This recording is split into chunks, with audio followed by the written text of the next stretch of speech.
Namo tassa bhagavato arahato samma sambuddhassa. Namo tassa bhagavato arahato samma sambuddhassa. Namo tassa bhagavato arahato samma sambuddhassa. Terpujilah Sang Bhagawa yang Maha Suci, yang telah mencapai penerangan sempurna. Terpujilah Sang Bhagawa yang Maha Suci, yang telah mencapai pencerahan sempurna. Terpujilah Sang Bhagawa yang Maha Suci, yang telah mencapai penerangan sempurna. Mendengarkan Dhamma pada waktu yang sesuai, itulah berkah utama.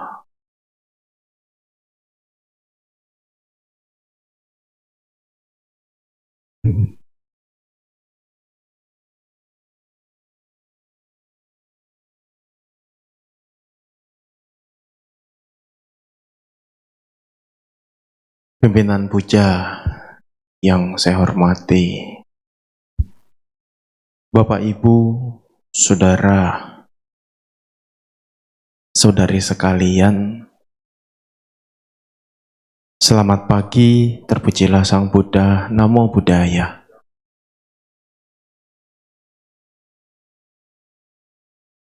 Sungguh kesempatan yang sangat baik bagi kita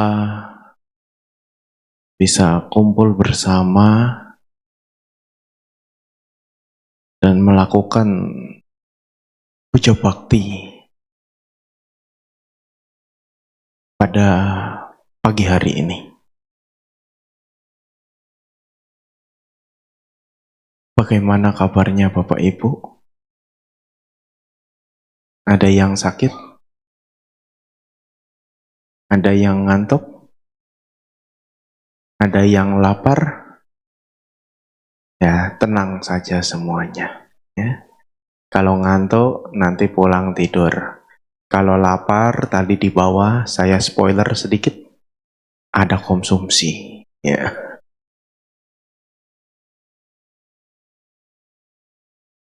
Bapak Ibu, saudara-saudari sekalian,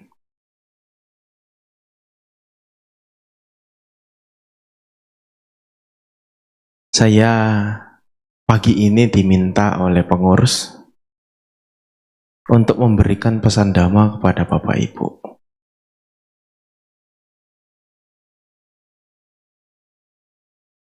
Yang mana akhirnya saya pilih, yaitu tentang Pathakama Sutta.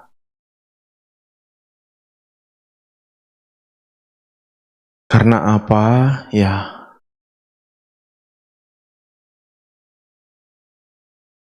saya melihat belakangan ini, ya, banyak sekali media-media, berita-berita, bahkan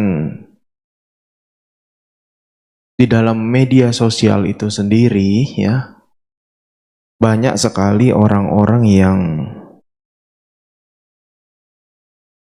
memiliki kekayaan, memiliki materi, memiliki apa yang dia punya, yang dia miliki, tetapi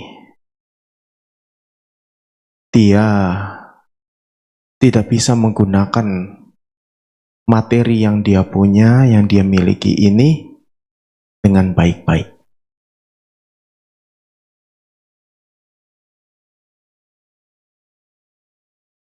Dengan demikian, ya, yang sejatinya dia bisa bahagia dengan apa yang dia punya, apa yang dia miliki, ternyata itu menjadi sumber malapetaka bagi dirinya sendiri.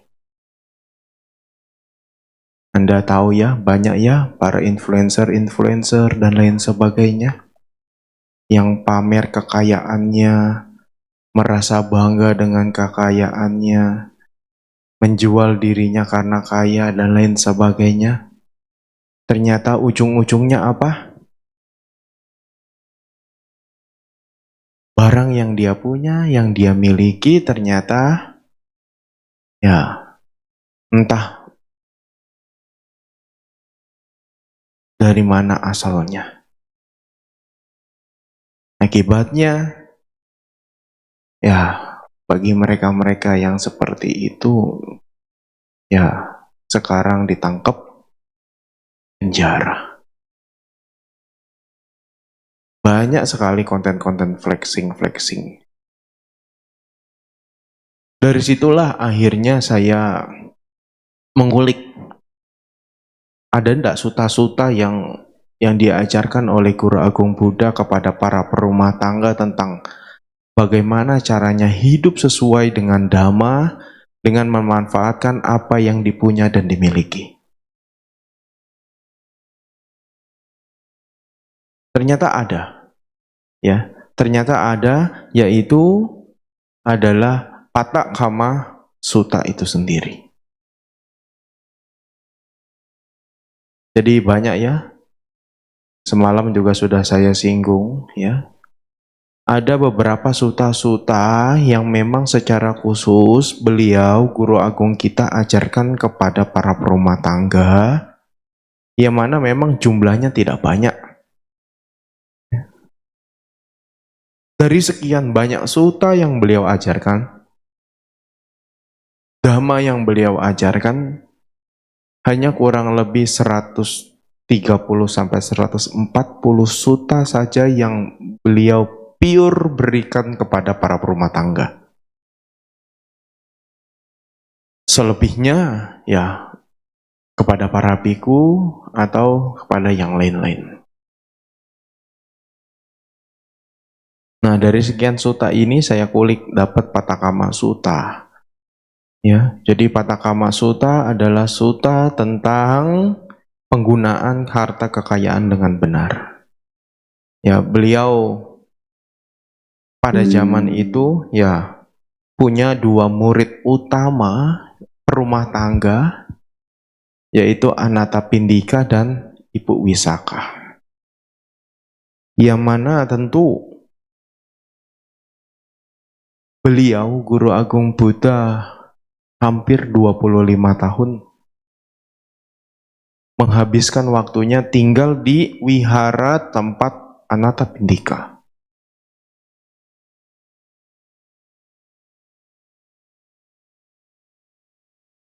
Dengan demikian, Anathapindika dapat kesempatan untuk mendengarkan Dhamma dari Guru Agung Buddha jauh lebih banyak. Ya, di tempat Ibu Wisaka hanya 6 tahun saja. Nah, oleh karena itu ya suta ini, ya Patakama Sutta ini beliau ajarkan kepada Anathapindika. Jadi di sela-sela kesibukannya dari Anathapindika sebagai seorang saudagar yang sibuk mencari uang,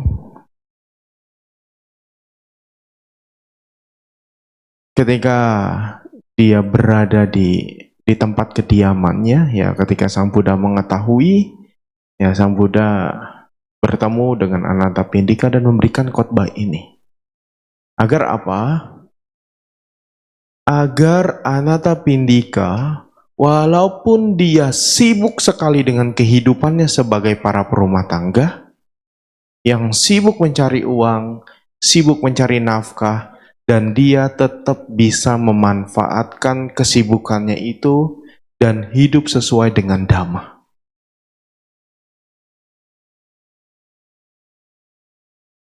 Makanya dalam sutta ini beliau menyinggung tentang harta kekayaan. Dalam hal ini harta kekayaannya bukan harta kekayaan dhamma, tetapi harta kekayaan berupa materi.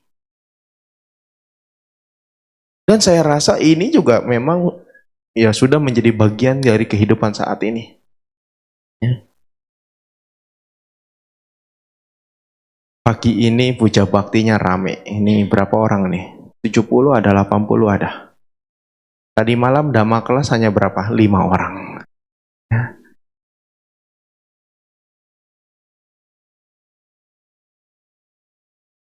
Jadi memang tidak dipungkiri. Ketika di hari-hari biasa, para umat-umat, khususnya umat Buddha, kalau diminta datang ke wihara amat sangat sulit. Kenapa? Ya bekerja. Sama halnya seperti Anathapindika. Dia pun walaupun Sang Buddha tinggal di tempatnya dia, di wihara miliknya dia pun masih sangat amat jarang ketemu dengan Sang Buddha.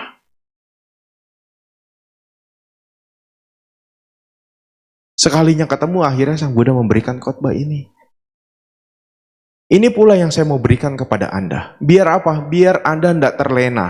Ketika Anda terlalu sibuk mencari materi,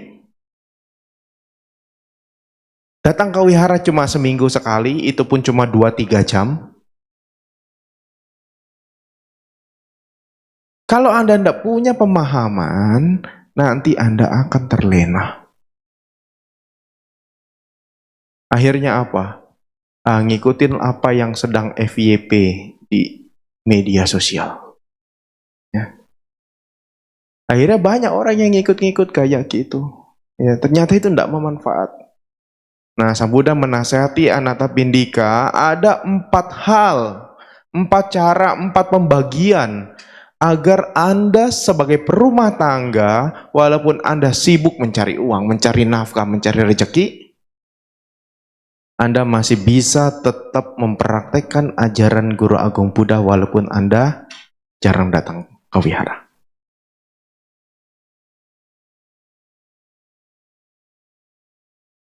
Yaitu bagaimana cara menggunakan harta materinya, ya. Jadi dari sekian harta yang sudah dikumpul, materi yang sudah dikumpul, ya pembagian pertama dari materi ini biar digunakan dengan baik dan benar, Sang Buddha katakan di bagian pertama kita kondisikan untuk diri kita sendiri. Kita bagi 1/4-nya ini untuk diri kita sendiri.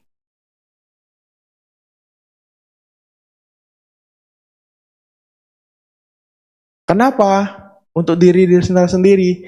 Di situ dikatakan diri kita sendiri sangat membutuhkan yang namanya kebutuhan hidup. Kebutuhan hidup yang paling rutin, yang paling sering dilakukan apa? Apa Bapak Ibu? Makan. Nggak dipungkiri, saya nggak mengecek. Memang itu dimanapun berada, ya. Ketika berkaitan dengan makanan, riskan Bapak Ibu. Betul, ya, betul. Kebutuhan hidup yang paling utama dari manusia adalah makan. Makanya tadi saya ngomong dia lapar enggak, ya. Kenapa? Karena kalau lapar ada yang sakit perut, enggak konsen dengar ceramahnya. Jadinya apa? Bantainya lama, saya sudah lapar. Ya. Karena itu paling urgent, ya. Dalam berkegiatan apapun juga, ya. Pasti yang selalu diingat oleh panitia apa? Konsumsi. Kemarin peletakan batu, coba di sini tanya panitianya. Yang paling rumit dipikirin apa? Bukan tenda, bukan pendingin ruangannya, tapi umat yang datang nanti konsumsinya apa ya? Ya.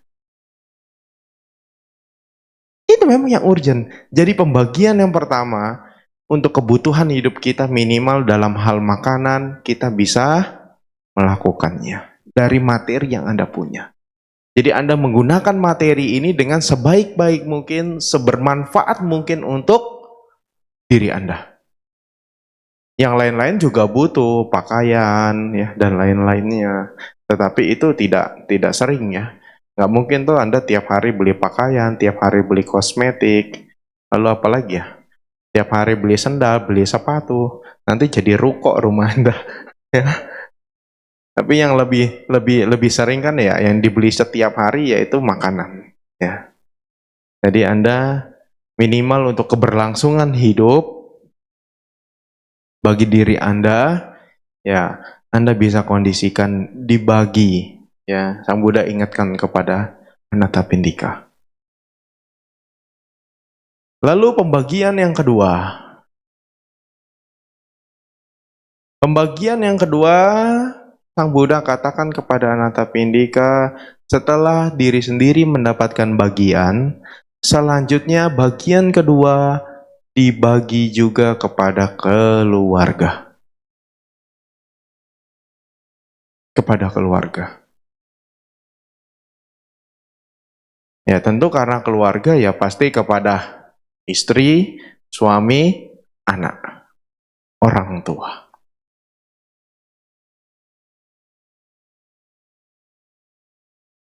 Bagi-bagi kepada mereka. Kenapa? Karena mereka juga sama kayak Anda. Butuh yang namanya kebutuhan hidup. Mereka makan, mereka minum, keperluan hari-hari. Itu juga dari mereka yang kita beri. Ya, apalagi kita sebagai kepala keluarga yang mencari nafkah. Apalagi anak-anak. Ya, anak-anak tidak bisa bekerja. Sekolah bayarannya mahal ya. Sekarang ya. Iya. Jadi untuk bayar sekolah, untuk keperluan lain-lainnya, ya. Jadi ya, ketika Anda semangat bekerja, mengumpulkan materi, materinya itu digunakan dengan sebaik mungkin, ya. Jangan untuk yang lain-lain, apalagi untuk sekedar pamer. Ingat pesan Sang Buddha ini. Artinya apa? Anda bersama dengan keluarga, ya, bisa terkondisi bahagia di kehidupan yang saat ini dengan menggunakan materi yang dipunya dan dimiliki. Kira-kira dari dua penjelasan ini, Anda sudah bahagia dengan materi yang Anda punya? Anda sudah bahagia dengan materi yang Anda gunakan?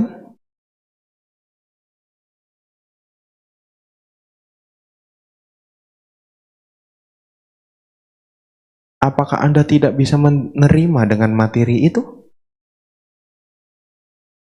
Sudah bahagia belum?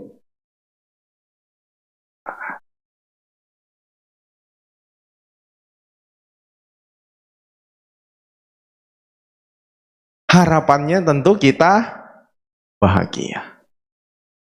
Ya, dengan materi yang dipunya dan dimiliki. Ini yang berkaitan dengan diri kita, dengan keberlangsungan kita.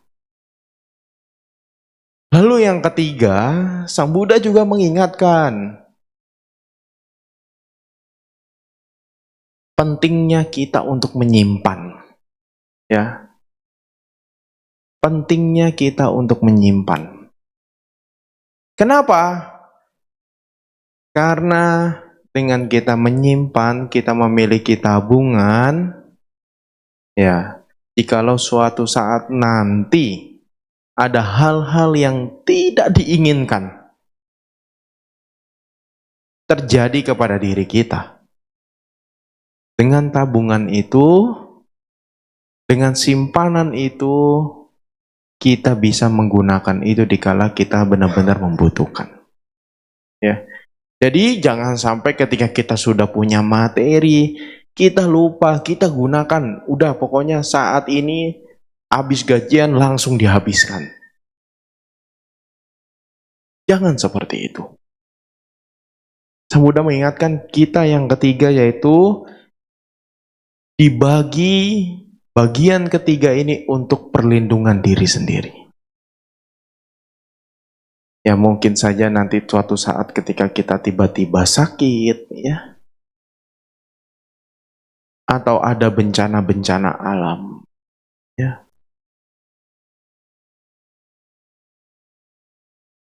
yang mana tentu penyakit dan bencana-bencana alam ini kita tidak tahu, ya. Tapi ketika dia datang, kalau kita tidak siap, kita menderita, ya. Jadi penting bagi kita harus punya tabungan untuk perlindungan dari diri sendiri. Jangan dihabiskan. Kan ada asuransi, berarti sama aja. Ya. Asuransi juga secara tidak langsung seperti layaknya tabungan Anda. Ya. Kalau Anda sakit dibayarkan dengan asuransi, tapi tiap bulan juga bayar premi. Ya. Sama aja, sama aja. Ya. Hanya bedanya ketika Anda tidak dengan asuransi, nabungnya di rumah. Kalau dengan asuransi, nabungnya di asuransi itu. Ya. Dan lain sebagainya. Jadi, untuk jaga-jaga. Untuk jaga-jaga. Lalu pembagian yang keempat. Nah, pembagian pertama, pembagian kedua tadi untuk diri sendiri, untuk orang, ya, untuk manusia secara langsung. Yang ketiga untuk jaga-jaga di kehidupan berikutnya. Dalam hal ini di masa yang akan datang, ya, di kehidupan yang sama, begitu ya. Lalu yang keempat, ya, Sang Buddha katakan, kita ini hidupnya enggak cuma saat ini saja. Hidupnya enggak saat ini saja. Kita hidup ini bisa berkali-kali kelahiran. Maka dari itu, ketika Anda sebagai perumah tangga yang sibuk bekerja, sibuk mengumpulkan harta materi, Anda datang ke wihara pun sulit, hanya seminggu sekali, tidak bisa kontinu. Anda bisa melakukan dari harta yang Anda punya, harta yang Anda miliki, dikonversikan menjadi kebajikan. Yaitu apa? Dari harta yang dipunya, harta yang dimiliki, digunakan untuk melakukan kebajikan. Dalam hal ini apa? Berdana. Ya. Kita tahu, kita paham, kita mengerti, ya. Dana ini adalah salah satu kebajikan. Jadi ketika Anda, ya, mungkin dengan kesibukan, ya, nggak bisa datang ke wihara, tetapi Anda masih punya satu hal kebajikan, ya, yaitu menyisihkan dari harta yang dipunya untuk dikonversikan menjadi kebajikan, yang mana kebajikan ini, ya, bisa menjadi harta, menjadi timbunan juga untuk kehidupan-kehidupan yang akan datang. Menjadi kehidupan yang lebih baik di akan datang. Ya, apalagi belum lama baru selesai peletakan batu. Ya, di sini. Ya, ini walaupun Dayaka nggak ngomong ke saya, ya, tapi ini, ya, bolehlah sedikit saya sampaikan. Ya. Membangun wihara.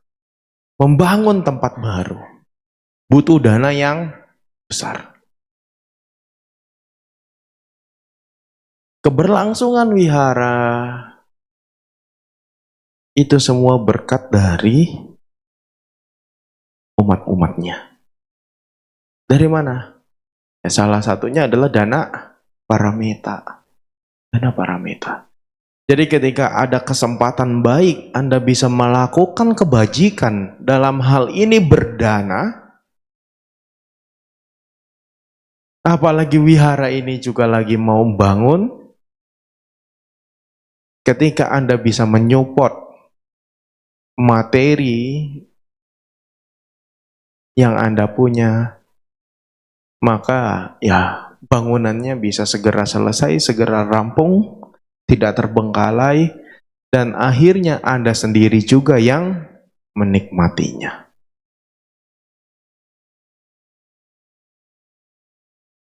Anda sendiri yang membangun, Anda sendiri yang melakukan kebajikan, Anda sendiri juga yang menikmatinya. Akhirnya apa? Wiharanya menjadi lebih nyaman untuk belajar dhamma. Jika wihara lebih nyaman untuk belajar dhamma, maka ya Anda lebih rajin untuk belajar.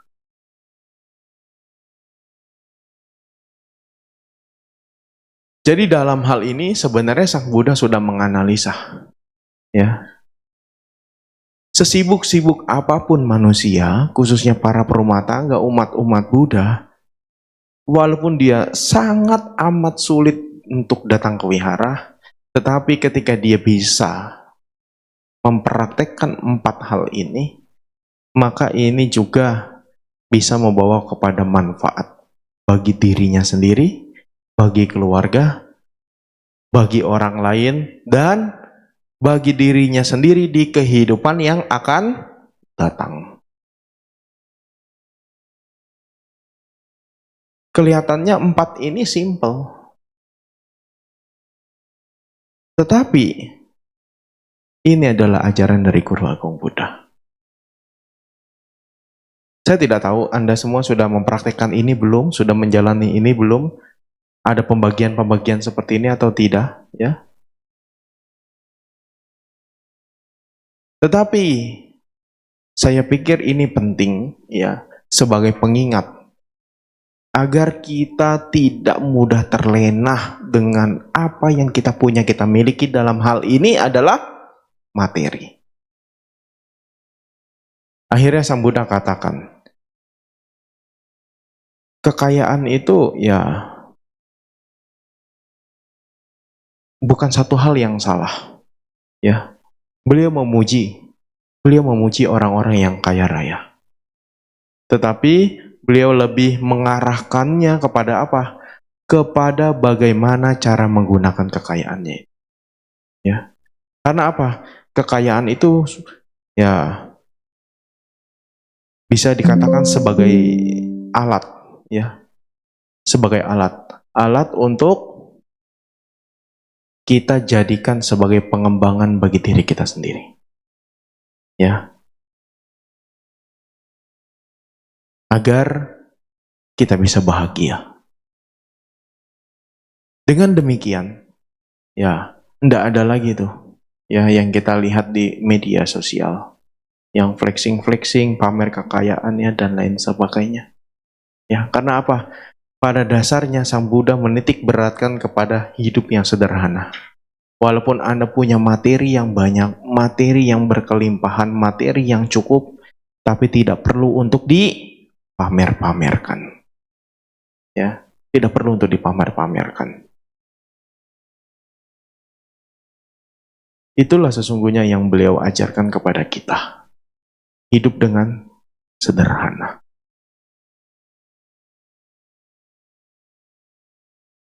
Dengan demikian, maka kita bisa mempraktekkan ajaran dari Guru Agung Buddha dimanapun kita berada, walaupun kita jarang datang ke wihara. Tapi pada dasarnya, saya berharap semua umat Buddha bisa aktif datang ke wihara. Tapi karena sebagian besar umat Buddha ya seorang pengusaha, ya, pedagang dan lain-lain sebagainya yang mana sibuk ya. Apalagi punya toko ya, tokonya kalau hari Minggu kadang rame, aduh Bante toko saya Minggu rame nggak bisa ditutup, nanti nggak cuan Bante katanya. Ya, ya menjadi dilema, tetapi ketika Anda bisa mempraktekannya, bisa menjalankannya, dan ini menjadi kebahagiaan bagi diri Anda sendiri. Ya, itu yang mau saya sampaikan pada pagi hari ini ya, tentang bagaimana bisa menggunakan harta kekayaan dengan baik dan benar.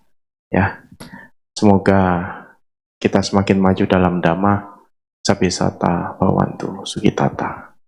Sadu.